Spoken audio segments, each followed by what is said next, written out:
noticed that trust isn't generally something that's formally assessed in organisations. And yet, when it's good, it's very, very good, but when it's bad, it's horrid. Simply put, you wouldn't be a very useful leader if your peers and your team members didn't trust you implicitly. Why is it a big deal when there's not a lot of trust in an organisation? Well, it's a big deal because, as well as an important social issue, the level of trust you're generating in your organisation is a key economic issue. The impact of low trust on productivity and profits is enormous. When trust in you and your leadership isn't optimal, here's what happens. Your team members' discretionary effort will be second rate. They won't go the extra mile and they won't display initiative. And you certainly don't want them to be there only for their financial reward, do you? Speed goes down and cost goes up. Team members will tend to behave like turtles, slow-moving, scared to stick their necks out and hiding behind a protective shell.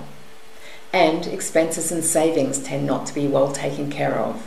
For example, that's when stationery disappears. Teamwork with your peers will suffer. Without trust in your peer team, thoughts and feelings won't be candidly shared, and siloed behaviours will be rampant.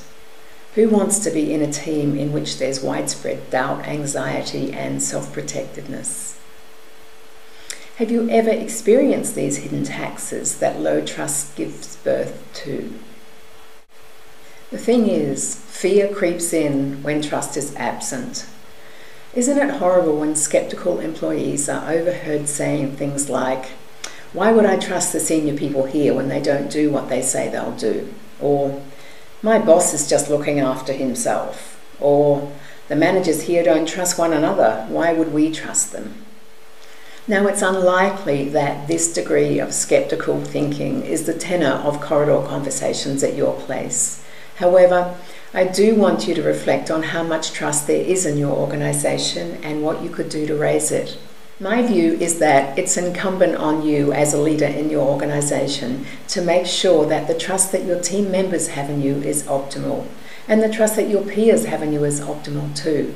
The costs of not doing so are way too high. Have you ever been in an organisation where trust has soared? One study by Watson, Wyatt and Company said that high trust companies outperform low trust companies by nearly 300%. Now that is huge. Even 25% of that would be worthwhile.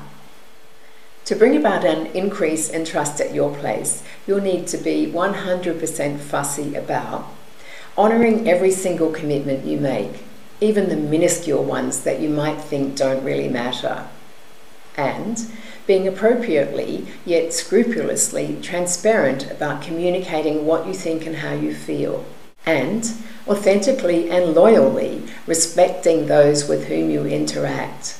That includes not talking about a person behind their back rather than courageously communicating with them head on, and telling the truth when it's easier to fabricate something, and investing time in understanding the other person and letting them know that you understand them. When the other person knows you understand what they think and how they feel, they'll be more likely to trust you to take care of their interests. And being a predictable leader, consistency is key. Everything you say and do must align. And being a competent leader, exemplary leaders continually refine and develop their leadership competencies. If trust is to be flawless, you can't slip up with any of these things ever. It's clear that trust is a precious organisational attribute. And given that trust is so critical to productivity and profits, what could you do to ensure that both your team members and your peers' trust in you is as high as it could potentially be? Will you check these 7 bullet points and decide which you could lift your game with? It'll be worth it. As a result, productivity will climb and the setting in which you work will feel one hell of a lot better too. Give me a yell if you find help useful.